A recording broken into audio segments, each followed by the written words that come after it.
Welcome, curious minds, to the deep dive. Today, we're embarking on an extraordinary journey through a sprawling epic that, well, it continues to echo in our modern world. It really does. Imagine the stark image of medieval warriors counting enemy dead by the sackful of severed ears. Grim stuff. Or, fast forward to 2019, seeing a modern shooter daubing his rifle with names like Bohemond of Antioch and Acre 1189, asking what would Pope Urban do? It's not just history. It's a living, sometimes terrifying legacy. Absolutely. The way these events are remembered or perhaps misremembered is incredibly potent. Our mission today is to immerse ourselves in Dan Jones's phenomenal book, Crusaders, an epic history of the wars for the Holy Lands. And this isn't your average history text, is it? No, not at all. Jones crafts what he calls a tableau history. He really tries to reveal these conflicts through the eyes of the crucignati, those signed with the cross. Right, and their identity actually came before the concept of the Crusades themselves was fully formed. Exactly. It's about the individuals first. So we're going to extract the most important insights, the surprising facts from this vast historical canvas. It stretches from the 11th all the way to the 15th centuries. We want you to quickly grasp the epic scope, the shifting nature of these complex wars fought for, well, spiritual salvation and material gain. A potent mix. You'll understand how these conflicts, driven by faith, ambition, and often, let's be honest, shocking brutality, continue to shape our present. It's an incredible journey, and what Jones masterfully reveals is how deeply personal and varied the motivations were for these individuals, these crucignati. He shows us that the very concept of a crusader existed even before the full-blown crusade movement was formalized, as you said.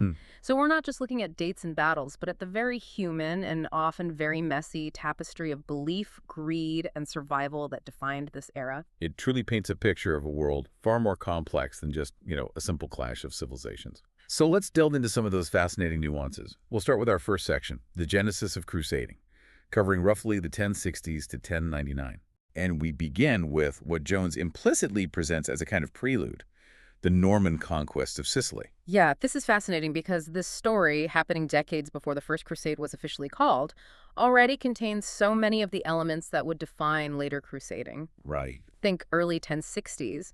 Norman expansion is well underway in southern Italy. You've got these ambitious figures like Robert Guiscard and his brother Roger. The Hautevilles. Exactly. And they weren't just eyeing nearby territories. They were looking at Muslim-held lands like Ifriqiya, that's modern Tunisia, basically, and, of course, Sicily. And the papacy saw an opportunity here, even then. Oh, yes, even at this early stage. Back in 1059, the Pope explicitly hinted at a future conquest of Sicily, stating it would bring the island under the sway of the Roman Church.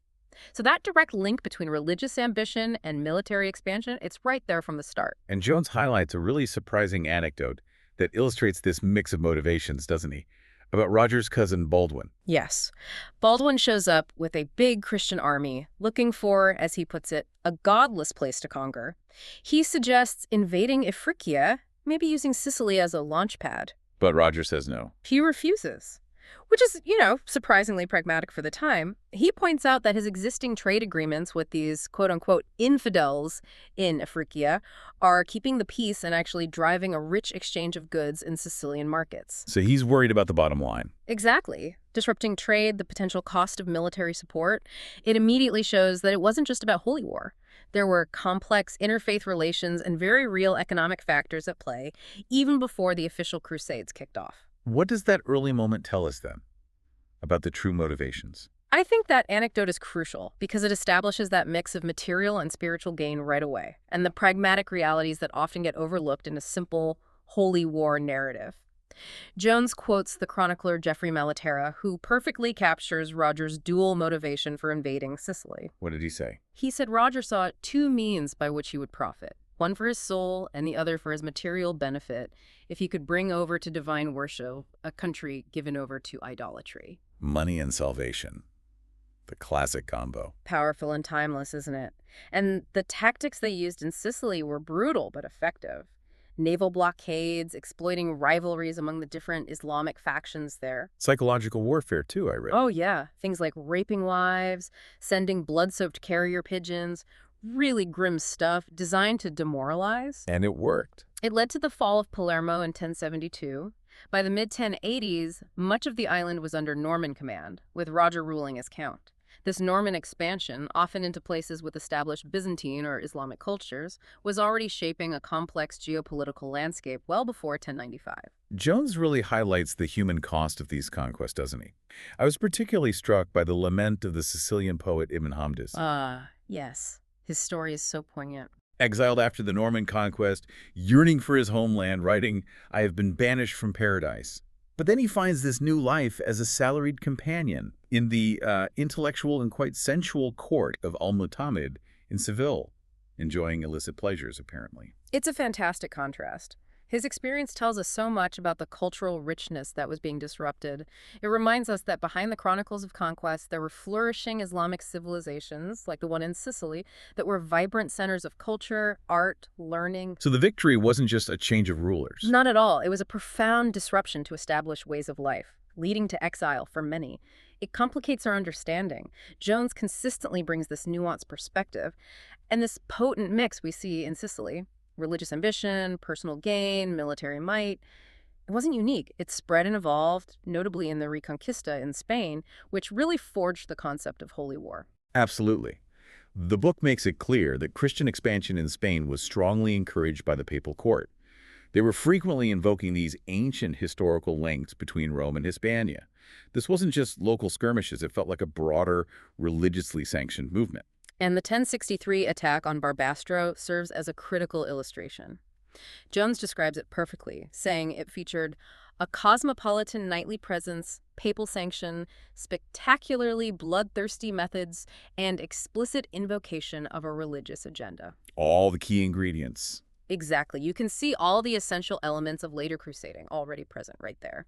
And Pope Gregory VII, after he was elected in 1073, he quickly cemented this as a papal priority. He issued his own views on Spanish conquest. It was also about historical justification, wasn't it? There's that quote from Abdullah in the 1090s. Yes, a powerful Islamic perspective. He basically says, look, Al-Andalus originally belonged to the Christians. Now that they're strong and capable, they want to recover what they lost by force.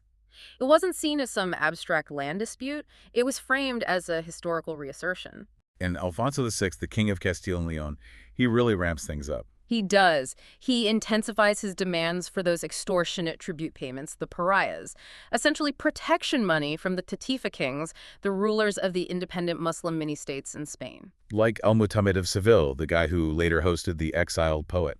The very same. Yeah. And the tension boils over dramatically when Al-Mutamid executes Alfonso's ambassador. Alfonso retaliates, rides all the way down to Tarifa, trots his horse into the waves and declares, "This is the very end of Spain, and I have set foot upon it." Pure theater, but powerful. Wow. And then there's a Cluny connection. Yes, this is truly illuminating. Abbot Hugh of Cluny, who was a mentor to the future Pope Urban II. Oh, okay. He had a close relationship with Alfonso VI.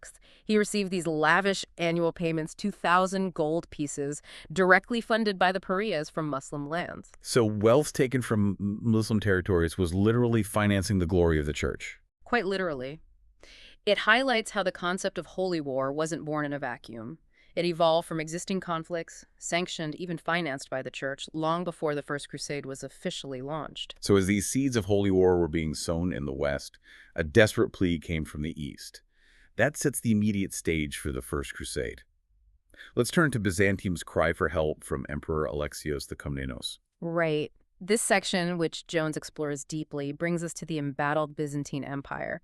And we get this vivid personal touch with the dramatic birth of Anna Komnene in December 1083. The historian princess. That's her. Born to the purple in Constantinople. Her mother, Irene, famously vowed not to deliver the child until her husband, Emperor Alexios I, returned safely from war against the Normans. Anna later described her parents in glowing terms and herself as having a lifelong hunger for learning. It paints a picture of a sophisticated, if beleaguered, court. And Alexios himself, he sounds like a pragmatist. Not one for stiff-necked dogmatism, as Jones puts it. Definitely. He was constantly seeking military alliances, using mercenaries, making complex geopolitical moves. Like in 1091, he wins this decisive victory against the Pechenegs, but only with the help of the bloodthirsty Cumans, whom he basically bribed. So Byzantium was skilled in realpolitik. Very much so. Using alliances, mercenaries were needed.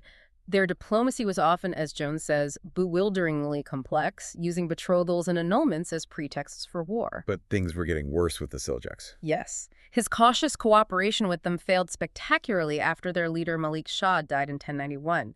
By 1095, Turkish control stretched right across Asia Minor, including key cities like Antioch and Nicaea, almost to the Aegean coast. That's close. Very close. The empire faced a dire crisis. Resources stretched thin, debased coinage, mutinous rumblings against Alexios, who, remember, had taken power in a coup himself. And the shadow of the Battle of Manzikert in 1071, where Emperor Romanus IV was captured and later horribly blinded, that loomed large in Byzantine memory.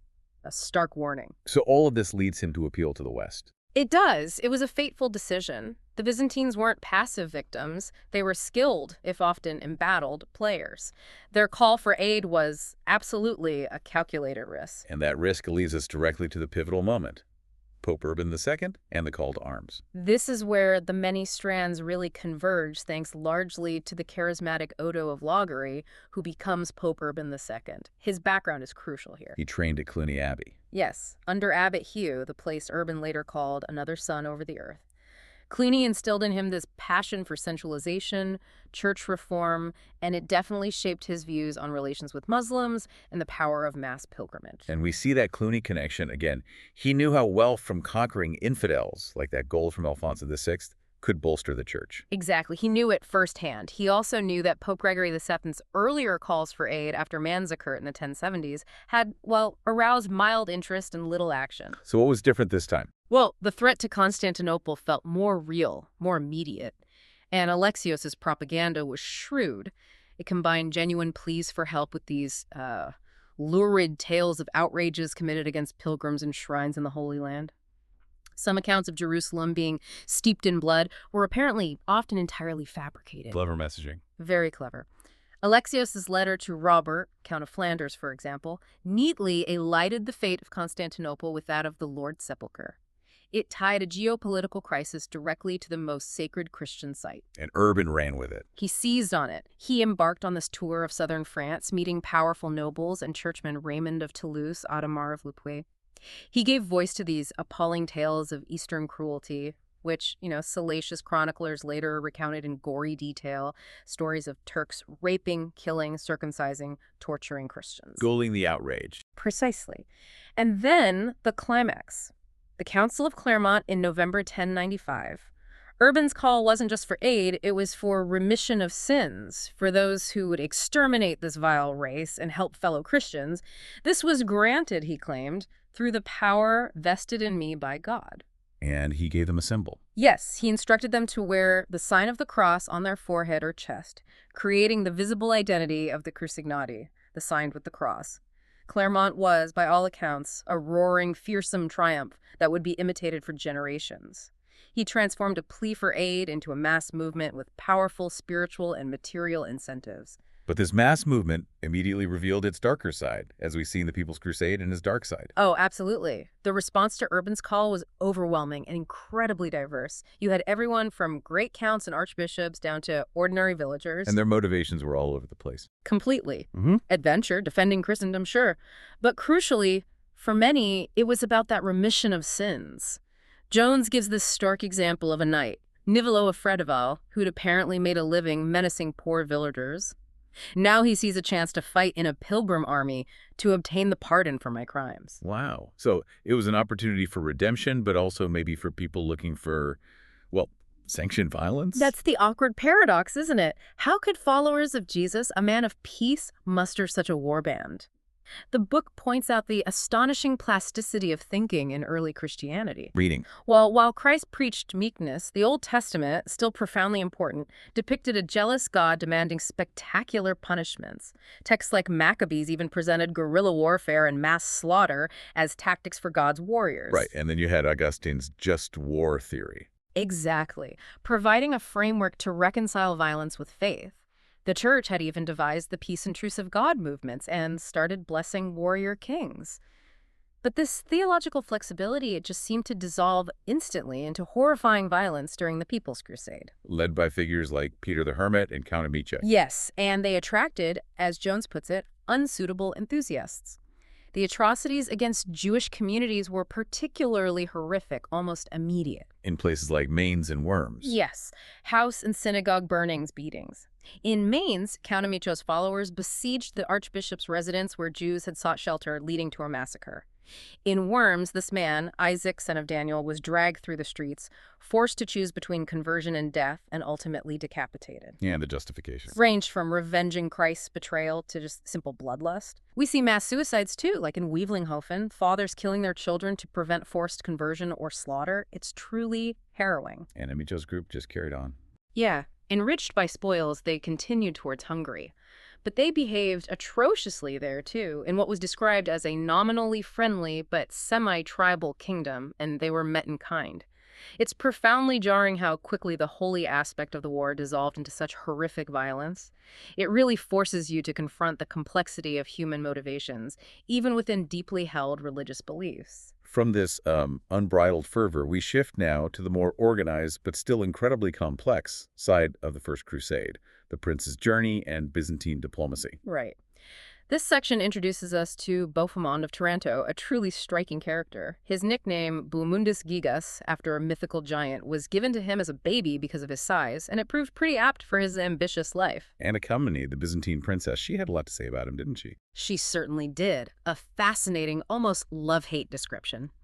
She called him spiteful, malevolent, deceitful, treacherous, inconstant, greedy, bitter, a congenital liar, and a supreme mischief maker, yet also admitted he was magnetically beautiful. Tall, broad-chested, captivating light blue eyes. He was ambitious, cunning, and skilled in siegecraft. He saw the crusade as his big chance. Absolutely, his making. And the princely armies, they were massive. Perhaps 80,000 people in total, knights, squires, servants, women, children, setting off in staggered waves to make logistics manageable. And the knights were really invested. Financially, yes. Mortgaging their homes for an expedition they expected to last maybe a year or more. It was a huge commitment. So when they arrive in Constantinople, Emperor Alexei was understandably nervous, especially about Bohemond. Very wary. Remember, Bohemond had invaded Byzantine territory before with his father. The Normans were a known threat. So the oaths of allegiance were crucial. Absolutely critical. And Bohemond, ever the pragmatist, puts on this show of charm, and then apparently cajoled, bullied, and browbeat many of the other princes, Godfrey of Bouillon, Robert of Flanders, into swearing feudal homage to Alexios. Promising to return conquered lands. Exactly. Vowing to restore any conquered Turkish-held lands back to the empire. In return, Alexios offered lavish gifts, supplies, land grants. But tellingly, Alexios refused Bohemond's request to be appointed domesticos, supreme commander in Asia Minor, a clear sign of mutual suspicion despite the oaths. So Bohemond brokers the deal but doesn't get the top job he wanted. Precisely. This exchange of oaths cemented a relationship that would yield spectacular results, but it was fragile from the outset. Okay, so Easter is celebrated, homage sworn, and this massive army, 7,500 heavy cavalry alone, departs in May 1097 for Nicaea, the Seljuk capital. It's clear the First Crusade wasn't some unified Western front. It was this complex diplomatic dance with the Byzantines, riddled with suspicion and ambition, especially Bohemond's, which takes us to the long winter and Antioch's fall. And that march through Asia Minor was incredibly arduous. The Battle of Dorylaeum in July 1097 became legendary almost immediately. Chroniclers like Raymond of Aguilers reported sightings of miraculous, ghostly protectors, comparing them to Judas Maccabeus. And the Franks celebrated with Old Testament verses. Belligerent ones, yes. But after that initial victory, they endured 3 months of just discomfort, want, and danger. The Turks employed a scorched earth policy, abandoning cities, removing all resources. It was brutal. And Antioch itself, a major prize. Huge, strategically vital, rich history. But its Seljuk emir, Yagisyan, was in a precarious position. Remember, after Melik Shah's death in 1092, the vast Seljuk Sultanate was plunged into civil war. Emirs were busy with petty rivalries. Yagisyan felt isolated, insecure. So the Crusaders exploited a divided Islamic world. Expertly. And you also see individual opportunism, like Baldwin breaking off to overrun Edessa and establish the very first Crusader state. While the main army besieged Antioch, how did they manage supplies? Resupply efforts were critical. Genoese and English-Italian ships arrived at the port of St. Simeon. They even built a fort nearby on Malregard Hill. And intriguingly, Jones mentions a non-aggression pact agreed with the Ismaili Shiite Fatimids down in Cairo. Shows the complex web of alliances. But inside Antioch, things got desperate. The Holy Land story. Yes, desperation mounted. This poor pilgrim, Peter Bartholomew, claimed he had dreams of St. Andrew revealing the location of the Holy Lance, the spear that pierced Christ's side. They dug it up, and it became this thread on which the starving and dejected crusaders could hang their slender hopes of survival. Even though he later died in an ordeal by fire trying to prove it was real. Right. His later death didn't negate the immediate impact. It galvanized the troops at a crucial moment. And it paid off. They defeated Carbuga's relief army. Overwhelmingly, Bohemond led the princes. Carbuga's forces, despite their numbers, apparently simply melted away. Thousands were slain, many atrocities committed, and they captured Carbuga's incredibly elaborate pavilion, described as looking like a town with turrets and walls. And the Crusaders saw this as divine intervention. Completely. Gave thanks to St. Peter and St. Paul. The capture of Antioch was this incredible test of endurance, faith, and strategic opportunism. And it really revealed the vulnerabilities of a divided Islamic Near East. So with Antioch taken, the ultimate goal beckoned. The prize, Jerusalem. Indeed. The culmination. Chapter 8 introduces us to Najr al-Din il-Ghazi ibn Artuk, one of the rulers of Jerusalem at the time, described as a force to be reckoned with when sober, but also an incorrigible drunkard, and apparently known for inventive atrocity, like torturing prisoners to death.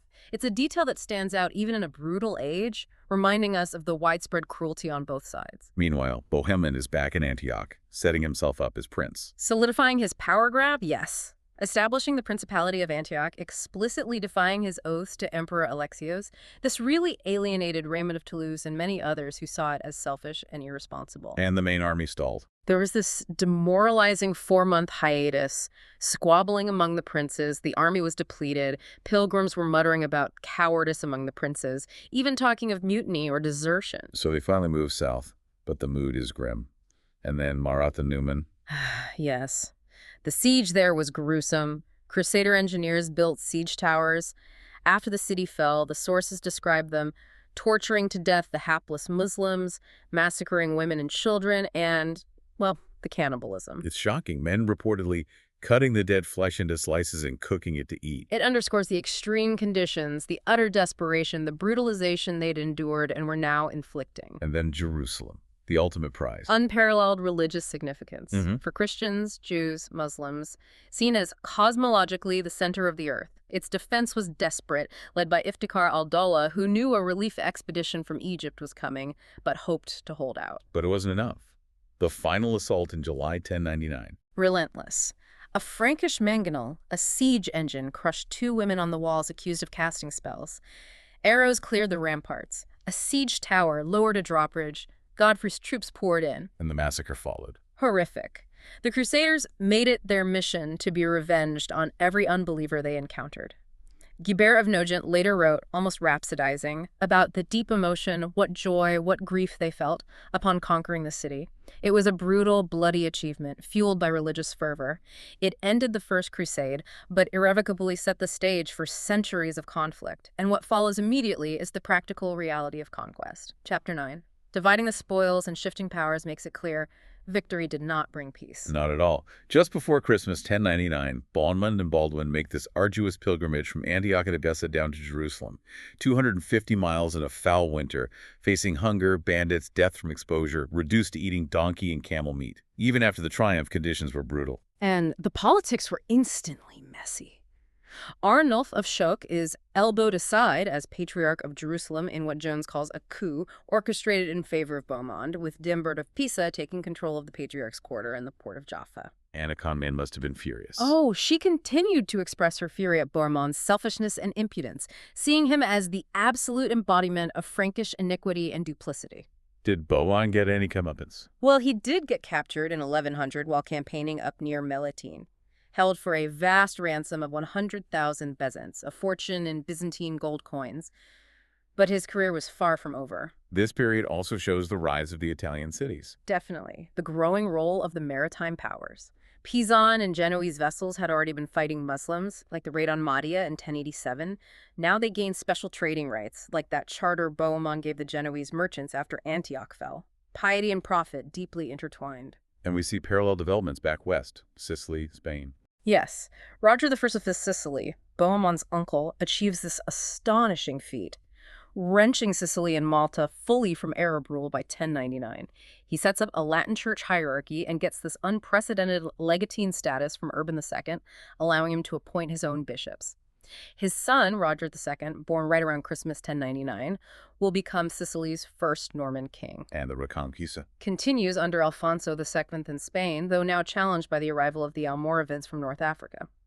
Alfonso dies in 1109 defending Toledo, and he's buried in a Cluniac monastery, a fitting end for a king who'd poured so much Muslim tribute money into Cluny and fueled Christian holy warfare. What about Pope Urban II himself? He died in July 1099, never learned that Jerusalem had fallen, succeeded by Paschal II, who continued to back holy wars. So the immediate aftermath is just this messy mix: religious pilgrimage, political power grabs, personal ambition, commercial expansion. It really shows the diverse motivations at play in the new Latin East and West.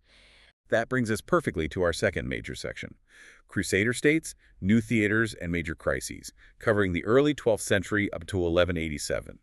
And we open this section with a truly unique figure, the Viking crusader, Sigurd Jerusalem-farer. Yeah, what's truly fascinating here is seeing how the crusading idea spread right to the periphery of Western Europe. King Sigurd of Norway, the Jerusalem-farer, sets off around 1107, an impressive armada, 60 long ships, maybe 10,000 men, with those iconic dragons snarling from the prow.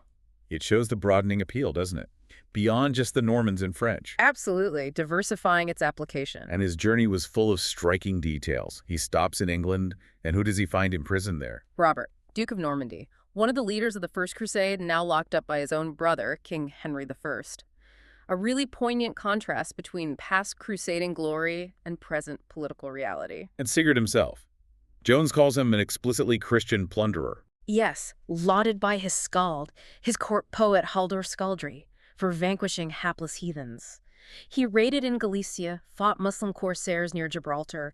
There's that memorable encounter on Formentera and the Balearics. Against the black African freebooters. Exactly. Taunting the Norwegians from their cave fortress, displaying costly stuffs. It's such a vivid image. But he did more than just raid. He went to the Holy Land. Oh, yes. Oh. He participated in the siege of Sidon, made his pilgrimage to Jerusalem, clear connection to the cause.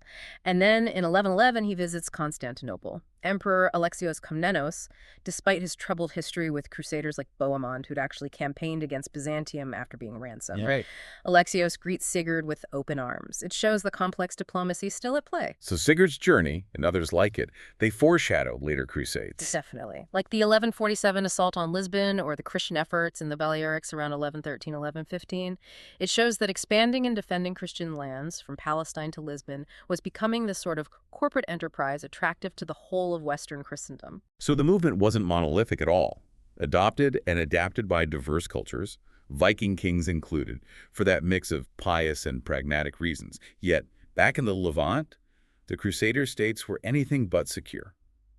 This leads us to Frankish struggles and Islamic resurgence. Yeah, this section really highlights the precarious balance of power in the Latin East. Jones paints this picture in 1111.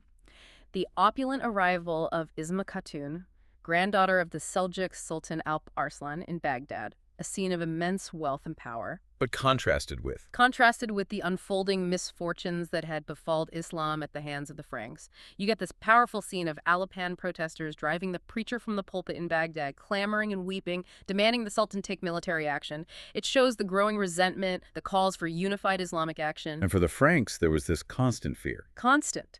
Despite steady gains on the coastline, they were heavily dependent on Western support. And there was this persistent fear, articulated clearly by the chronicler Fulcher of Chartres. If the Islamic world ever truly united, the Franks would be doomed. And that fear became reality at the field of blood. Brutally realized in 1119, Roger of Salerno, the Prince of Antioch, and most of his army were just annihilated by El-Ghazi of Mardin. Antioch lost its regional dominance. A devastating blow. Even the death of King Baldwin sounds grim. In 1118, yes. Died from an infected wound from an old battle. His body had to be transported back to Jerusalem, so it was disemboweled, salted inside and out, then sewn into a hide and wrapped in carpets. a vivid, brutal detail underscoring the harsh realities of life and death there. And his successor, Baldwin II, faced immediate challenges. Huge challenges. He came to the throne at nearly 60, and the fragility of leadership was just starkly demonstrated soon after. Jocelyn, the Count of Edessa, captured in 1122, sewn inside a camel skin, apparently. Then Baldwin II himself, captured in 1123, both imprisoned by Balak, Il-Ghazi's nephew. Not exactly stable leadership. Yep. Far from it. However, the tide did turn somewhat with the fall of Tyre in 1124, the last major coastal stronghold. A joint assault by the Frankish regent Eustace Grenier and the Venetian doge Domenico Michel. William of Tyre describes the Venetian sailors fighting so ferociously they were completely covered with the blood of the fallen. But the basic situation remained precarious. Absolutely. The takeaway is the Crusader states were constantly battling internal strife, external threats, always aware of their vulnerability against a potentially unified Islamic front.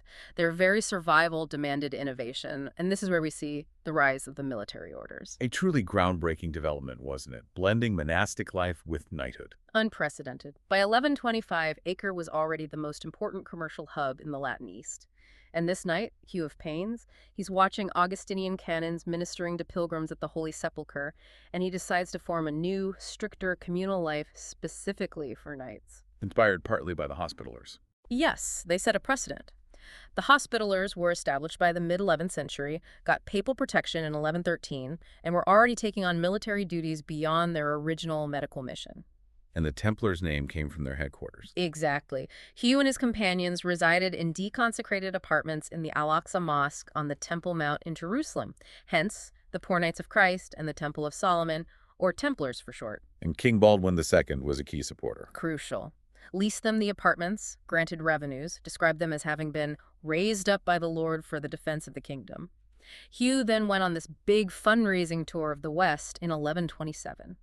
Hugely successful, attracted significant patronage, new recruits from powerful crusading families all across Europe, England, Scotland, France. And they got official recognition. Yes, at the Council of Troyes in 1129, papal recognition, a distinctive uniform white mantle for knights, black for sergeants, later with the Red Cross, and a formal rule, drafted with the guiding hand of the hugely influential Cistercian abbot, Bernard of Clairvaux. And Bernard saw them as militarized Cistercians. He wrote this treatise in praise of the new knighthood, framing them not as man-killers, but as evil killers seeking martyrdom. He was convinced they were instituted for ridding the Holy Land of the children of disbelief. Did they have immediate military success? Actually, no. An ill-fated campaign against Damascus in 1129, involving Hugh and many new Western Crusaders, was disastrous. Caught in a terrible storm, pitiably duped, according to one account, seen as divine punishment for their sins. But that early setback didn't stop their growth. Right. They quickly became indispensable. Absolutely. The military orders rapidly became elite units in Frankish armies, known as the fiercest fighters of all the Franks. They expanded their property networks in Europe, providing this permanent, dedicated, professional fighting force. The crucial insight Jones offers here is that after 1129, crusading in the East became much more defensive, heavily reliant on these institutional forces, a real game changer. Speaking of powerful figures changing the game, let's explore A Queen Takes the Reins, Melisande of Jerusalem. Melisand's story is fantastic because it really challenges typical narratives of medieval female leadership. In 1131, her father, King Baldwin II, is on his deathbed. He makes these critical plans for succession, crowning Melisande and her husband Fulk of Anjou together, co-rulers. Setting the stage for conflict, presumably. Immediately. Fulk initially tried to sideline Melisande, started replacing established local magnates with his own Angevin strangers, showed prejudice against Normans, predictable friction. And others tried to exploit this, like Alice of Antioch? Yes, Melisandre's own sister, Alice, described by William of Tyre as an extremely malicious and wily woman. She tried to regain power in Antioch, backed by Pawns of Tripoli and Jocelyn II of Edessa. But Melisande was no pushover. She rebelled against Fulk. She led her own faction, backed by Hugh of Le Poucet, the Count of Jaffa, apparently her lover. After a disgraceful attack and mutilation of Hugh, public opinion blamed Fulk, forcing him to back down. By 1135, he was ruling in tandem with Melisande. William of Tyre noted Fulk became so uxorious, basically completely henpecked. Wow. And during their joint rule, there was a cultural flourishing. A surprising one, yes. The stunning Melisande Psalter dates from this period. A riot of color and craftsmanship. It blends Frankish, Italian, Byzantine, Anglo-Saxon, even Islamic artistic influences. It symbolizes the cross-cultural genius of Jerusalem at that time. And they were exporting religious artifacts, too. Yes, things like splinters of the true cross encased in these ornate reliquaries sent back west. It reflects a lively cultural exchange happening amidst all the conflict. And defensively, they built castles. Extensively, under Fulk and Melisande, there's this major castle construction program. A ring of fortifications like Ibelin, Blanchard, Gaza down south, Crac des Chevaliers in Tripoli, often given to the military orders to garrison, essential infrastructure. Because the threat from Zengi was growing. Yes. Zengi was aiming to unite Mosul, Aleppo, and eventually Damascus, creating what Jones calls an existential danger. Pons of Tripoli was killed fighting Zengi's forces in 1137. But Melisande held on. She cemented her power with a second crowning in 1143, this time alongside her young son, Baldwin III. William of Tyre praised her ambition, saying she sought to emulate the magnificence of the greatest and noblest princes. She was a powerful, resilient ruler, navigating political intrigue, cultural fusion, and mounting external threats. And her reign really concluded right on the brink of a new crisis, leading directly into the Second Crusade and its diverse fronts. The immediate trigger was the fall of Edessa. The dramatic fall of Edessa in 1144 to Zengi. A severe blow to the Franks marked by a massacre, though Zengi did preserve the city itself. But Jerusalem's plea to the west sparked the call for a new crusade. Led by Pope Eugene III and Bernard of Clairvaux. Yes. Eugene was a Cistercian, the first monk pope since Paschal II, and he formed this crucial alliance with Bernard, who was arguably the most influential churchman in Europe at the time. Early proponents included King Louis II of France and his famous wife, Eleanor of Aquitaine. At Christmas 1145, they hinted at Eastern ambitions after a sermon about Edessa's fall. So the Pope issued a bull. He reissued the papal bull Quantum Predecessors in 1146, specifically addressed to Louis VII. This led to the Grand Assembly at Vézelay. Bernard of Clairvaux delivered the sermon of his life there, apparently wearing a crusader's cross himself, urging the petty worms of the earth to seize this opportunity which will not come again and save Christ's heritage. But this fervor also unleashed that dark side again. Anti-Semitic violence. Tragically, yes. Incited by another Cistercian preacher named Raoul. Deaths and mutilations occurred in Mainz, Cologne, Speyer, Worms. Horrific stories. Simon of Trier decapitated in a wine press. Mistress Mina of Speyer losing ears and thumbs. Gutalda of Aschenberg committing suicide. Bernard was furious, condemned Raoul, and intervened to stop the violence, but it showed again the raw, uncontrolled energy the call unleashed. And crucially, the Second Crusade wasn't just about the Holy Land, was it? There were these alternative crusades. Exactly. It really broadens out. Roger II of Sicily, for example, he expands into Ifriqiya, modern Libya, and Tunisia. His admiral, George of Antioch, leads this naval assault on Tripoli in 1148, resulting in a bloodbath. Roger subsequently took Geddes, Susa, Fez, Mahdia. But his rule there was unusual. Very unusual for a crusader. He imposed the jizya tax on non-Muslims and land taxes, sure. But he appointed a Berber chief magistrate, used an Arabic-inscribed royal mantle, minted coins declaring him powerful through the grace of Allah. Jones notes he was a very long way from the stereotype of the zealot crusader. And there was the Wendish Crusade. Yes, a completely new strand of crusading up in Saxony against the pagan Wends of the Baltic region, modern Poland, Germany. Their deities were apparently natural features. This really shows the papacy, especially under later popes like Innocent III, starting to use the crusade mechanism more flexibly. And the Siege of Lisbon in 1147. A major crusader assault. King Afonso Henrique of Portugal, with crusaders including English and Flemings, took the city. The defenders famously taunted the attackers, profaning the cross by spitting upon it and wiping the filth from their posteriors with it. The sack was brutal, including the murder of the local Mozarabic bishop. Meanwhile, the main armies heading east faced problems. Yeah. Byzantine suspicions. High suspicions. Anna Komnene wrote in 1147 that these new crusaders weren't invited, and past experiences, especially with Sicilian Normans attacking Byzantium, made them untrustworthy. The German crusaders under Emperor Conrad III suffered a disaster near Constantinople at Querbakoi, where floods caused terrible losses. And Louis VII's march through Asia Minor. Also disastrous. Despite his preparations, taking the sacred Oriflamme battle standard from Saint-Denis, his march was plagued by poor discipline. His vanguard under Geoffrey de Roncon pushed too far ahead, got ambushed by Turks near Mount Cadmus. "A cry that pierced to heaven," wrote one chronicler. Louis himself barely escaped, clinging to a rock. And in the midst of this chaos, Zengi, the conqueror of Edessa, is killed. Murdered by his Frankish servant Yarenquosh in 1146, led to jokes among the Latins. "Sanguinis bloody" has become ensanguined with his own blood, but his son, Nur al-Din, Light of the Faith, proved to be, as Jones says, an even more dangerous new leader, Taking over Aleppo, Mosul, and Damascus eventually. He also brutally resacked Edessa, destroying its defenses, killing the remaining Armenian Christians, enslaving the women. Much harsher than his father. So the main military goal of the Second Crusade became Damascus. Yes, the Damascus fiasco of 1148. Louis and Conrad, having arrived in Acre by sea, decided, somewhat bizarrely, to target Damascus. This was the city that had often been allied with the Latins against Zengi. Strange choice. Very strange.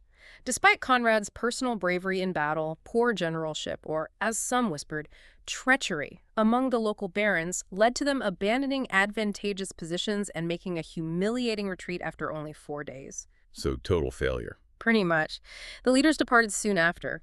Louis and Eleanor apparently reconciled after rumors of her betrayal with her uncle Raymond in Antioch left. Conrad had achieved virtually nothing. Raymond of Antioch himself was killed soon after by Nur al-Din, his head sent to the Caliph in Baghdad in his silver box.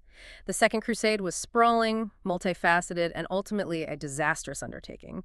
It revealed deep divisions in the West and the growing strength and unity of Islamic opposition under Nur al-Din. And that rising Islamic power brings us squarely to a new power in Egypt, Nur al-Din and Saladin. Yes, the focus shifts south. The long decline of the Fatimid Caliphate in Egypt created a crucial power vacuum. Cairo, once this glittering capital, the storehouse of the Occident, the entrepot of the Orient, was plagued by calamities by the mid-12th century. Internal chaos. Constant violent coups among the viziers. Al-Zafir murdered in 1150. Ibn Ruzik rises, then gets murdered by the Sudanese Guard. Shawar and Durgam fight for power, each carrying out deadly purges that just gravely weakened the state. An opportunity for outsiders. Exactly. King Amalric of Jerusalem saw Egypt as a state in crisis and launched several opportunistic invasions in the 1160s. But crucially, Nur al-Din in Syria was also looking south. While consolidating his power in Syria. Relentlessly, he stamped out the last Edison resistance. Jocelyn II died blind in an Alapan prison. He killed Raymond of Poitiers and took half of Antioch's territory. He annexed Mosul. And finally, in 1154, he captured Damascus, significantly welcomed by the citizens who praised his justice and good reputation and his abolition of certain taxes. And Nur al-Din was personally committed to jihad. Intensely so, apparently driven by a miraculous recovery from a serious illness. He promoted this ideology of a united Islamic jihad to justify his territorial gains, even when fighting fellow Sunni Muslims. His pulpit, his minbar, had an inscription branding him the fighter of jihad. So it became a race to Cairo between Amalric and Nur al-Din. Precisely. Nur al-Din sent his trusted general Shirkuh, a formidable Kurdish commander, into Egypt multiple times in the 1160s. The situation culminated in the dramatic capture and execution of the vizier Shawar. He was seized by Shirkuh's ambitious young nephew, Yusuf ibn Ayyub Saladin. Shawar's head was presented to the figurehead Fatimid Caliph al-Adib. And Shirkuh became vizier. Yes, briefly. He died just 2 months later, but his rise effectively united Syria and Egypt under Sunni influence, under Nur al-Din's ultimate authority. It signaled, as Jones puts it, that the great strategic game had fallen the way of Nur al-Din. William of Tyre lamented this. He did, crying out, "Oh, blind cupidity of men, worse than all other crimes." He saw the disastrous implications for the Franks. This transformation from the sectarian and political division that the Franks had exploited for decades to a unified Sunni jihad potentially under one powerful leader. First Nur al-Din, and soon Saladin was a complete game changer.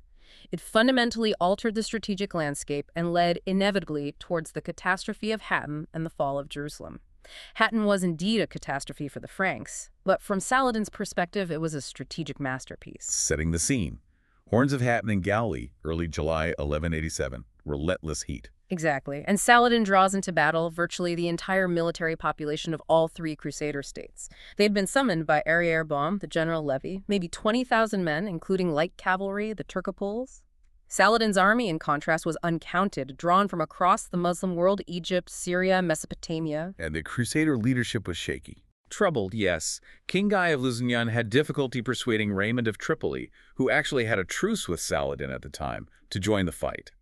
But Raymond was eventually convinced to break his truce and fight in the name of the cross. And they brought the relic of the true cross? Yes, brought from the Holy Sepulchre, hugely symbolic. But Saladin's trap was brilliant. He lured the Crusader army away from their water source at Sepharia, drawing them into this arid wilderness towards the Horns of Hattin near Tiberias. He cut off their access to water, forcing them to spend a day and night marching and camping in broiling heat, going increasingly mad through thirst. Psychological warfare, too. Absolutely. Saladin's men set fire to the dry brushwood, filling the air with choking, blinding smoke. Ibn Shaddad, Saladin's biographer, wrote it was to give the infidels a taste of the hell that awaited them. He described the doomed Frankish army marching as though being driven to a death that they could see before them. The battle itself, on July 4th, lasted about 8 hours. Saladin's superior numbers, the constant rain of arrows through the smoke, the thirst, Frankish heavy cavalry charges, usually decisive, failed to break through. The final stand was made around King Guy's red tent and the True Cross relic, a total disaster for the Franks. And the immediate consequence, Jerusalem falls. Saladin laid siege in late September 1187. Jones includes the poignant story of Margaret of Beverley, an Englishwoman actually born in the Crusader kingdom. She defended the walls in borrowed armor, used a cooking pot for a helmet, launched missiles from a slingshot. She was even injured by a stone from a Mamluk mangonel. And when the city fell, Saladin showed relative mercy compared to the First Crusade's capture. He allowed many inhabitants, especially the native Christians, to leave or ransom themselves. But foreigners like Margaret became captives. Hattin was an unmitigated disaster for the Crusader states, leading directly to the loss of their most sacred prize, reversing much of the First Crusade's gains, and marking a profound crisis for the Latin East. which brings us to our final section. Desperate efforts, decline, and new meanings, covering the 13th century through 1492 and beyond. The first desperate effort was, of course, the Third Crusade, kings and lions. Right. The response to Jerusalem's fall was massive, led by three great European monarchs: Frederick Barbarossa of Germany, Philip Augustus of France, and Richard the Lionheart of England. Richard sounds like he hit the ground running. Crowned September 3rd, 1189. And immediately began a fire sale of public offices and crown possessions to raise cash. Frantically stockpiling supplies, Jones mentions hundreds of thousands of salted pig carcasses, cheese, beans, wineskins. A huge logistical undertaking. His journey with his sister Joanna sounds dramatic too. Leaving Messina in April 1191 in an armada refreshed. But even before he reached the Holy Land, that intense rivalry with Philip Augustus was boiling over. Philip left Sicily in high dudgeon. Because Richard broke off his engagement to Philip's sister. Yes, Richard outrageously annulled his long-standing betrothal to Philip's sister Alex, accusing her, probably falsely, of having slept with his own father, Henry II. His mother, Eleanor of Aquitaine, even arrived bringing his new fiancée, Berengaria of Navarre. The animosity between Richard and Philip was intense. And the main focus became the Siege of Acre. Yes, the grueling 2-year siege from 1189 to 1191. Acre was a prize, second only to Jerusalem, defended stoutly by Saladin's veteran Lieutenant Korakwash and Saladin's main army hovering nearby on Tel al-Ayadiyah. What happened to Barbarossa? Tragically, Frederick Barbarossa, the first monarch to set out and potentially the most powerful, stormed Iconium in May 1190, but then drowned crossing the river Selef in southern Anatolia a few weeks later. His son and most of the German army then succumbed to disease. Appalling grief and lamentation, as one chronicler put it, a huge blow. But Acre eventually fell. In July 1191, after Richard and Philip arrived, naval blockade, sappers undermining the walls, the garrison finally sued for peace. Terms were agreed. Return the True Cross, exchange prisoners, pay 200,000 bezants. The Crusader army flooded in. But then Richard committed that war crime. Yes, the infamous execution of about 2,600 unarmed and bound Muslim prisoners on the plain before Acre. Richard claimed Saladin was stalling on fulfilling the terms. An act of despicable cruelty, Jones calls it, while also noting that such massacres were, grimly, part of the fabric of 12th century warfare. After Acre, Richard marched south. Towards Jaffa, Jones mentions them dodging aggressive tarantulas and night-eating crocodiles, likely exaggerated tales but reflects the hazards. They constantly fended off Saladin's raids. Until the Battle of Arsuf. The decisive Battle of Arsuf, September 7th, Richard's steadfast leadership and perfectly timed heavy cavalry charges secured a resounding victory over Saladin's forces. But he didn't retake Jerusalem. No, he got close, twice. But logistical problems, bad weather, and news from home. His feckless younger brother John, conniving with Philip Augustus, forced him to turn back. He departed in 1192. Leaving a truce. Yes, a 3-year truce was sealed. Coastal cities returned to Frankish rule. Christian pilgrims granted access to Jerusalem's holy sites. Acre became the new capital of the Rump Kingdom. Jones notes it signified economic fact trumping religious idealism. But Richard's legacy was huge. Immense. The legend was that Muslim mothers would scare their unruly children with the dire threat that if they did not behave, King Richard would come and get them. What happened to Richard himself? Bad luck on the way home. Shipwrecked, captured by Leopold of Austria, who was apparently still sulking over an insult from Acre handed over to the German emperor, and ransomed for a massive 100,000 pounds of silver. And his sister Joanna. Quite a character, too. Oh yes, refused Saladin's brother Al-Adil's marriage proposal. Later married Raymond VI of Toulouse, grandson of the first crusader, commanded a castle siege herself, and after Richard died from an infected crossbow wound in France, she supposedly ordered his killer flayed alive. The Third Crusade, testament to leadership and military might, but also internal squabbles and vendettas that hampered the ultimate goal, created legends and controversies that still resonate. From the squabbles of kings, we move to a truly shocking event, the betrayal of the crusading ideal itself. The Fourth Crusade, a city consumed by fire. Yeah, this one forever changed Byzantine-Western relations. It's personified by Enrico Dandolo, elected Doge of Venice at the incredible age of 87. Blind due to a head injury years earlier, not torture by Emperor Manuel Komnenos as rumor claimed. Dandolo was a skilled diplomat, tons of experience in Byzantium, Egypt, even navigated the massacre of the Latins in Constantinople decades before. His oath of office explicitly promised to work for the honor and profit of the Venetians. And the original plan for this crusade Was ambitious. Venice agreed to transport 33,500 crusaders and 4,500 horses to the east. The secret first target was apparently Alexandria in Egypt. The Crusaders committed to pay Venice 85,000 silver marks. But there was a problem. A critical problem. Less than a third of the promised army actually showed up in Venice. They were outnumbered by the Venetian crews. And they could only scrape together about 50,000 marks. They were stuck. So Dandolo came up with a solution. An audacious one. He demanded the Crusaders help Venice capture Zara, a rival Christian city on the Dalmatian coast that had rebelled against Venice. This infuriated Pope Innocent III, who excommunicated the Crusaders involved. And then the diversion to Constantinople, how did that happen? A young Byzantine prince, Alexios Angelos, the future Alexios IV, showed up. His father, Emperor Isaac II, had been deposed and blinded. Alexios offered the Crusaders a fortune, money, supplies, troops for the Holy Land, reunion of the Orthodox Church with Rome if they helped restore him and his father to the throne. A tempting offer. Irresistible, it seems. So they sailed to Constantinople. The initial assault in July 1203 is dramatic. French knights using battering rams against the Blachernay palace walls on land. Venetians attacking from the sea. Jones paints Dandolo on the prow of his vermilion-covered galley with the Venetian banner fluttering behind him, leading the charge. And they succeed. Alexios IV is restored. Yes, but then he couldn't pay what he'd promised. The treasury was empty. Dandolo was enraged, reportedly shouting at Alexios, "We have dragged you out of the dunghill, and into the dunghill we will cast you again." Things spiral out of control. Completely. A Byzantine noble, Alexios Doukas, nicknamed Mortsouphlos, heavy brow, leads a coup against Alexios IV and Isaac II. Alexios IV is imprisoned, then, according to rumor, personally strangled and disemboweled by Mortsouphlos with an iron hook.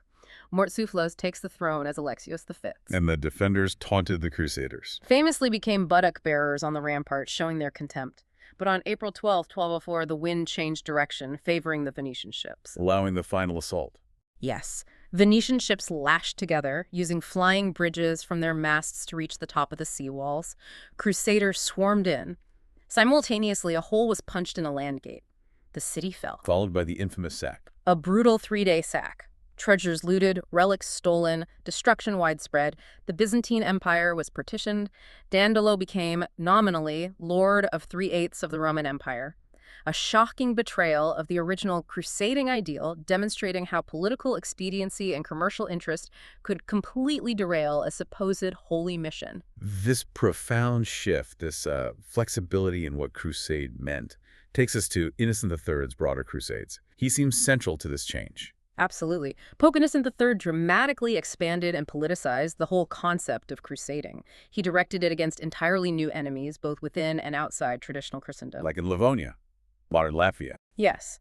Bishop Albert of Riga framed the campaign against the pagan lives as taking place in the Promised Land, under the Virgin Mary's special patronage. There were reports of miracles. The Slavonian Crusade became part of a broader German, Danish, and Scandinavian expansion into the Baltic, often at the expense of Russian trading rivals like Novgorod and Pskov. So crusading becomes a tool for expansion, not just defense or recovery. Exactly. Innocent III's vision was sweeping. During his 18 years as pope, Jones notes he proclaimed 6 crusades and inspired a 7th, but not one of them reached Jerusalem. He saw crusading as a political tool to coerce secular rulers, to target new enemies, inside and outside the church, real and imaginary. And the most notorious example after the Fourth Crusade was the Albigensian Crusade. Yes, against the Cathar heretics in southern France, the Languedoc. The murder of Innocent's papal legate, Peter of Castelnau, in 1208 was the spark. Innocent declared the Cathars violent, treacherous murderers more dangerous even than the Saracens. And he recruited an army. A large army, mostly from northern France figures like Odo of Burgundy, Henry of Nevers, tacitly supported by King Philip II Augustus, who definitely saw an opportunity to bring the independent-minded Languedoc region under French crown control. And this crusade led to the infamous instruction at Béziers. Yes, in 1209. The papal legate, Arnaud Amari, a Cistercian abbot, supposedly responded to the question of how to distinguish Cathars from Catholics by saying, "Kill them all, God will know his own." Whether he actually said it or not, it reflects the brutality of the campaign. Béziers was sacked. Thousands massacred. And Simon of Montfort rises to prominence. Yes, Simon of Montfort the Elder. He becomes the military leader of the crusade, eventually annexing the county of Toulouse. His victory was explicitly secured through this radical deployment of the Holy War against fellow Christians deemed heretics. Innocent III was also involved in the Reconquista. Yes. He pushed hard for the Iberian Christian kings to unite against the Almohad dynasty after the Christian disaster of Alarcos in 1195. His efforts, offering crusade indulgences, were crucial in bringing about the decisive Christian victory at Las Navas de Tolosa in 1212. And his Fourth Lateran Council in 1215. A landmark council. It set guidelines for the upcoming Fifth Crusade, aimed at Egypt, but also formally condemned various heresies, including Catharism, and laid down new restrictive measures against Jews. What happened to Montfort and the Pope? Montfort died in 1218 during the siege of Toulouse, famously struck on the head by a stone fired from a mangonel operated by the city's women. Innocent III himself died in 1216. His post-mortem was rather undignified. Grave robbers apparently stole his rich vestments, leaving his body all but naked and in the early stages of decomposition." End quote. Even Raymond VI of Toulouse, Montfort's great enemy, had a gruesome end. Years later, his excommunicated body supposedly left unburied, eaten by rats, his coffin gnawed by woodworm. Innocent III's papacy truly demonstrated crusading's dramatic evolution from a singular goal into this multifaceted instrument of political and religious power, often with devastating consequences far from the Holy Land. Building on Innocent's plans, we now come to the ill-fated Fifth Crusade. Another attempt, another failure. Largely, yes, meticulously planned, yet its collapse highlighted those persistent problems of leadership and strategic vision within the whole crusading movement. It started with some inspiring preaching, though. Oliver of Cologne. Yes, in Bedum, in the Netherlands, around 1217, Oliver of Cologne preached, and supposedly this strange cloud appeared, featuring a white cross and then the form of a human body, naked, which was interpreted as a sure prophecy. An 11-year-old girl apparently stirred religious ecstasy among the crowds, too. So despite Pope Innocent III's death, the crusade went ahead. It did. In 1217, about 300 transport ships set off, filled with brave and warlike men, mainly from the Rhineland and Frisia. They stopped in Dartmouth to pick up English volunteers. It was meant to be a well-prepared, coordinated effort. But they changed the target, not Jerusalem. Right. At a council of war, they decided against a direct assault on Jerusalem, citing the lack of water in summer. Instead, they targeted Damietta, the fortified city at the mouth of the Nile Delta in Egypt.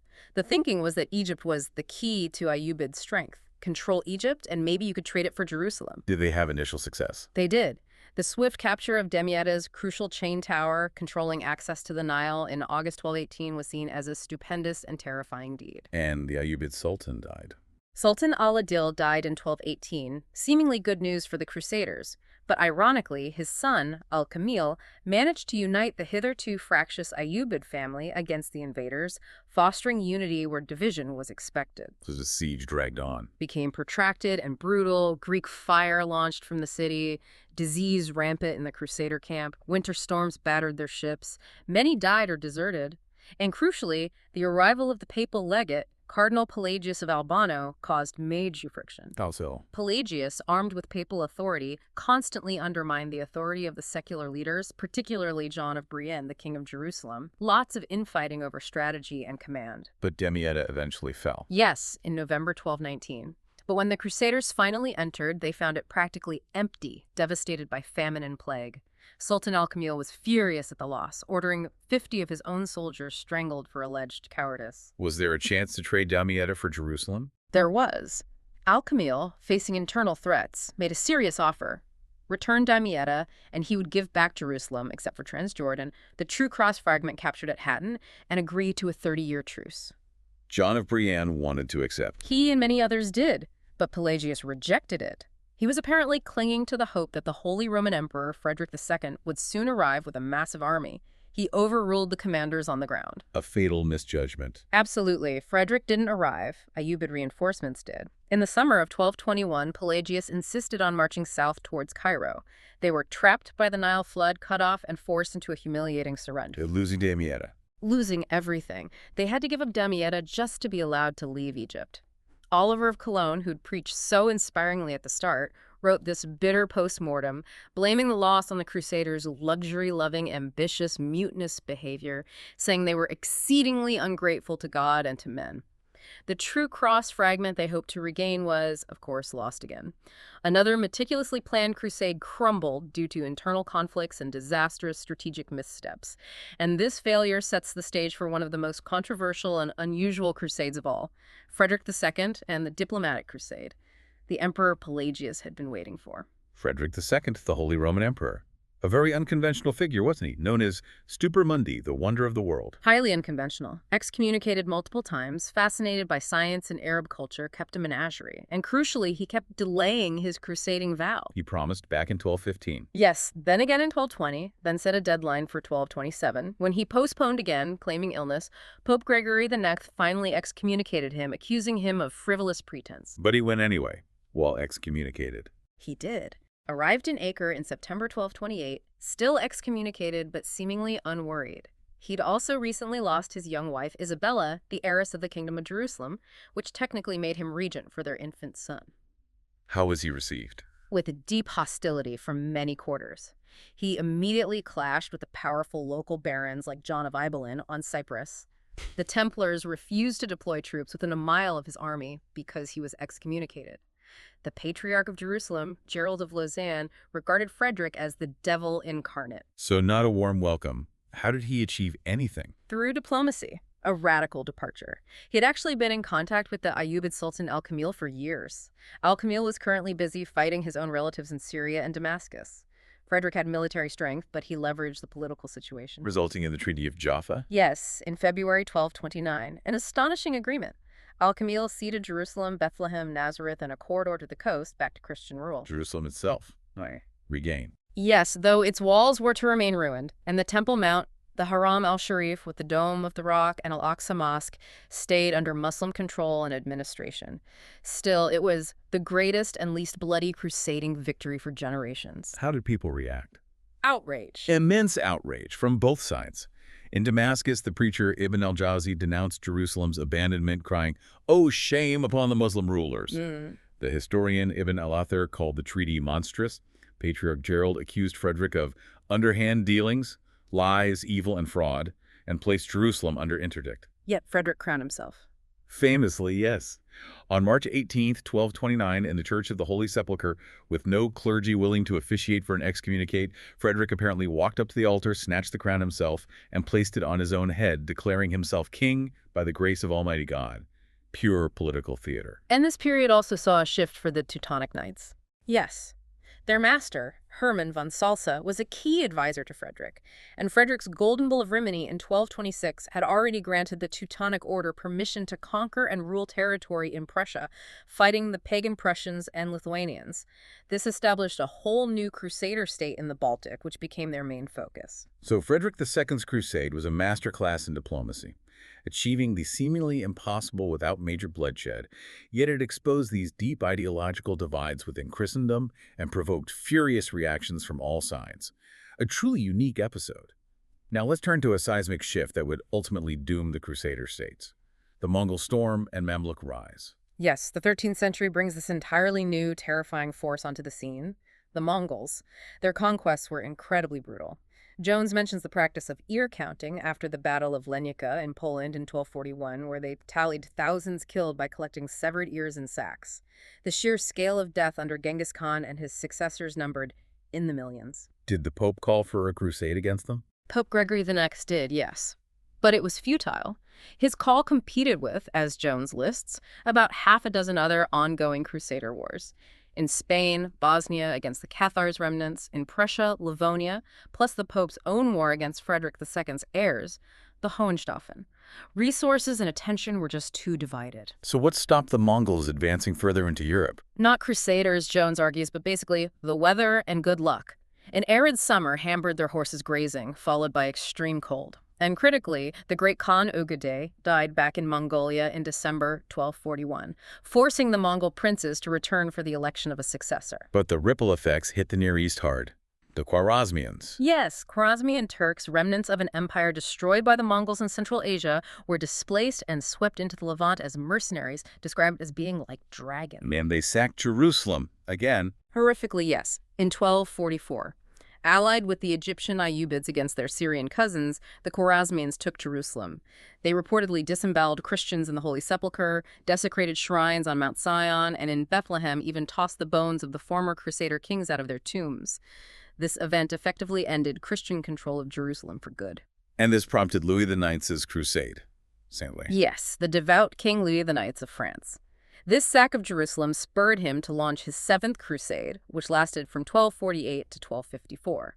He was driven by genuine piety, but also soaring ambitions. He targeted Egypt again, like the Fifth Crusade. He did, and initially he had success, taking Damietta relatively easily in 1249.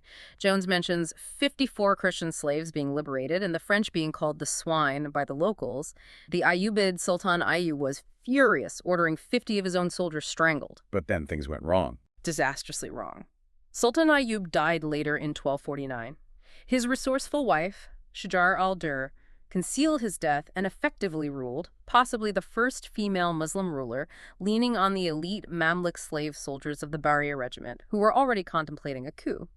Louis then advanced inland towards Al-Mansura, where his brother was killed. Yes, Louis's impetuous brother, Robert of Artois, led a reckless flanking attack into the town, got trapped, and was killed, along with many Templars. Louis's main army was then besieged, suffering from disease and attacks. And Louis was captured. He surrendered in April 1250, apparently so weak from dysentery he could barely stand.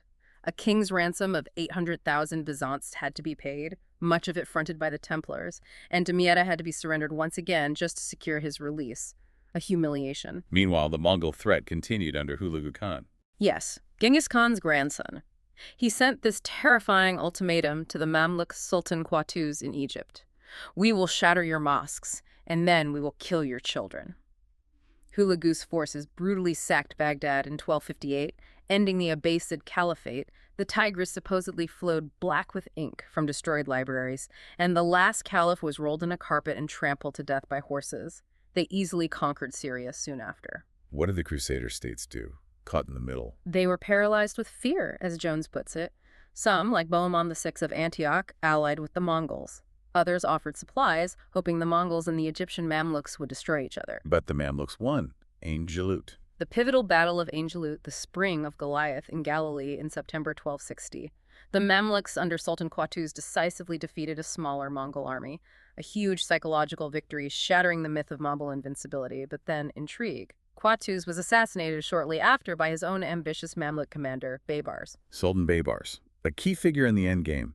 Absolutely. A formidable, ruthless, revanchist Mamluk leader. He systematically began dismantling the remaining Frankish strongholds. In less than 6 months, in 1265, he took Caesarea, Haifa, Arsuf, reducing them to rubble to prevent their regarrisoning, And Western efforts to help were failing. proving ill-fated and inadequate. James I of Aragon's crusade was shipwrecked, and then Louis IX's final disastrous crusade in 1270. He attacked Tunis in North Africa, hoping perhaps to convert the ruler or gain a strategic advantage, but he died of dysentery there, reportedly uttering the word Jerusalem. The Mongol invasions ushered in a new era, inadvertently uniting Islamic forces under the formidable Mamluks, whose systematic destruction of crusader strongholds signaled the end was nigh for the Latin East. And so we come, inevitably, to the final chapters in the East, the fall of the last mainland strongholds. Yes, the endgame. It really accelerates under the Mamluk Sultan Qalawun, another veteran of the Bahriya Mamluks who came to power after Baybars. In 1289, he targeted Tripoli. Which was vulnerable. Very. Jones describes the city as rotten inside with feuds and badly undermanned. Its fall was brutal. Mass evacuations by sea, but Mamluk swimmers supposedly captured women and children sheltering in the offshore church of St. Thomas. The men left behind were massacred, their bodies left to rot, causing a stench that lingered for weeks. Tripoli was razed. Leaving only Acre and a few coastal castles. Exactly. The final blow came in 1291. Qalawun died preparing the campaign, but his son, Sultan Ashraf Khalil, carried it out.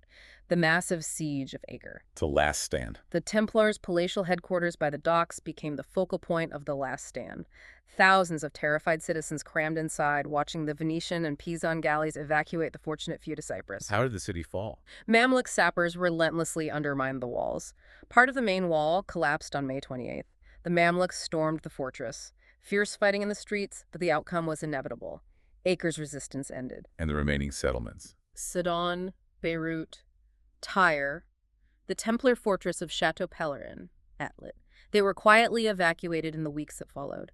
The Mamluks systematically dismantled the fortifications to prevent any return. So the Kingdom of Jerusalem Became effectively a kingdom in exile on Cyprus, where the Lusignan dynasty continued to rule. Antioch and Tripoli were, as Jones says, wiped off the map. And the Muslim perspective? The Kurdish historian and Prince Abu al-Fida noted with satisfaction that the whole of Palestine was now in Muslim hands, and Syria and the coastal zones were purified of Franks. The fall of Acre wasn't just a battle lost, it was the physical and symbolic end of the nearly 2-century-long presence of the Crusader states in the Holy Land. A truly historic moment. But the crusading impulse itself didn't just vanish, did it? It transformed. This brings us to new horizons. Crusading's shifting purpose. No, it absolutely didn't vanish. After 1291, there were numerous plans and even small expeditions aimed at recovering the Holy Land. Jones highlights Marino Sanudo's Liber Secretorum Fidelium Crucis, the Book of the Secrets of the Faithful of the Cross. A detailed plan. Incredibly detailed, presented to the Pope between 1306 and 1321. It proposed an economic blockade of all Muslim ports, then an invasion of the Nile Delta, even suggested alliances with the Mongol Ilkhans of Persia and Christian Nubia. Sanudo was obsessed with detail, even commissioning sophisticated maps from the Venetian cartographer Pietro Visconti to illustrate it. But it came to nothing. Came to nothing. As Jones puts it, the allure of mass crusading to the east was dimming rapidly. The Mamluks proved too strong, too pragmatic. They even allowed Franciscan monks back to tend the Holy Sepulchre under certain conditions. Crusading energy was being redirected. Toward what? Towards new secular conflicts like the 100 Years' War between England and France, the continuing Reconquista in Spain, papal wars against political enemies in Italy, and those ongoing crusades against pagans in Northern Europe. And the movement became even more politicized. Definitely. By the late 13th and 14th centuries, popes were calling crusades not just against Muslims or pagans or heretics, but against their political enemies in the West, the Hohenstaufen emperors, rebellious cardinals, even fellow Christians like the Venetians in 1309 when they clashed with the papacy over Ferrara. And this era saw the fall of the Templars. Yes, dramatically in 1307. King Philip V of France, deeply in debt to the order, launched accusations of heresy, blasphemy, and sodomy against them. Pope Clement V, under pressure, eventually dissolved the order in 1312. Templars were arrested, tortured into confessions, and the last Grand Master, Jacques de Molay, was burned at the stake in Paris in 1314. How did the other military orders adapt? The Hospitallers benefited significantly from suppressed Templar assets. They had already established themselves on Rhodes after leaving the mainland, becoming a naval power, engaging in licensed piracy against Muslim shipping, and allying with Venice and Cyprus. They even captured Smyrna on the Turkish coast in 1344. They also remained active in the Reconquista. And the Teutonic Knights. After Frederick II's Golden Bull of Rimini, their focus shifted almost entirely to their Baltic crusader state in Prussia. They spent centuries fighting the pagan Lithuanians, creating a powerful militarized state. Jones mentions later figures still crusading. Henry Bolingbroke. Yes, the future King Henry IV of England. He went on a kind of military tour with the Teutonic Knights in 1390-91. Interestingly, this was after Jagiello of Lithuania had officially converted to Christianity and become King of Poland. It suggests, as Jones notes, that the enemy was to a certain degree immaterial. The crusade had become a vehicle for chivalric display and glamorous feats of arms. Bolingbroke participated in the extravagantly bloody attack on Vilnius with fire and steel, boosting his knightly reputation. Boucicaut. Marshal Boucicaut, Jean II Le Maigre, the self-styled greatest knight of his age. Famous Josker founded his own chivalric order. He was part of the disastrous Nicopolis Crusade against the Ottoman Turks in 1396, was captured and ransomed. Later, he led expeditions around the Mediterranean, sacking Beirut briefly in 1403, still chasing that crusading ideal, perhaps. And the ultimate shift comes in 1492. That's how Jones frames the endpoint. Christopher Columbus is present at the fall of Granada, the very end of the Reconquista in Spain. He gains his commission from Ferdinand and Isabella to sail west, partly by framing his voyage as a holy mission, to convert newly found peoples, find resources to fund a new crusade for Jerusalem, maybe even locate a new Jerusalem. So Columbus redirects that energy westward. His journey changed the world, as Jones says, redirecting Europe's centuries of energy, excitement, and terrible, merciless zealotry westward towards the Americas. The crusading impulse proved incredibly adaptable, transforming from a quest for Jerusalem into a justification for conquest, colonization, and expansion across Europe, and eventually the globe, shaping centuries of history. Which brings us finally to the enduring impact. Legacy and modern echoes. Yes, the memory and legacy of the Crusades are powerful, persistent, and often deeply misused and reinterpreted. Like the Christchurch mosque shooter in 2019. A chilling example. His manifesto, The Great Replacement, explicitly invoked revenge against Islam for 1,300 years of war. His rifle was daubed with names like Bohemond I of Antioch and Acre 1189. He praised Anders Breivik, the Norwegian terrorist who claimed a Templar codename, and he asked that question. What would Pope Urban do? He plainly saw himself as a 21st century crusader. So historians agree real crusading is over, but the idea persists. Which generally, yes. Historians debate the end date, 1291 with Acre's fall, 1492 with Granada and Columbus, maybe even 1798 when Napoleon took Malta from the Hospitallers. But there's broad agreement that real crusading as a historical phenomenon is past. Yet the historical misuses and appropriations are undeniable. Like Kaiser Wilhelm II in Jerusalem. Riding into Jerusalem in 1898 in absurd cod medieval costume, or British General Allenby entering Jerusalem in 1917 despite specific government warnings not to frame it as a crusade or holy war, the popular imagination, aided by propaganda films like The New Crusaders, immediately made the connection. And more recent examples. Eisenhower calling his memoirs of World War II Crusade in Europe, Billy Graham's evangelistic crusades. Even politicians like David Cameron using the term National Crusade for policy initiatives.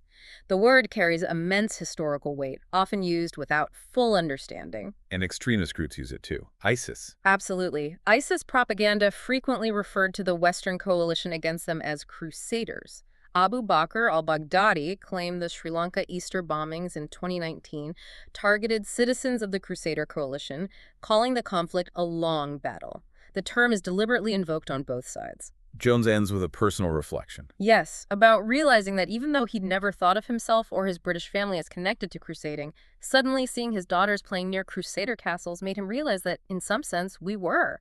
It touches on the pervasive, often subconscious nature of these historical echoes in Western identity. In the book's final thought. The Crusades are over. But so long as there are crusaders real or imaginary in the world, the war goes on and on.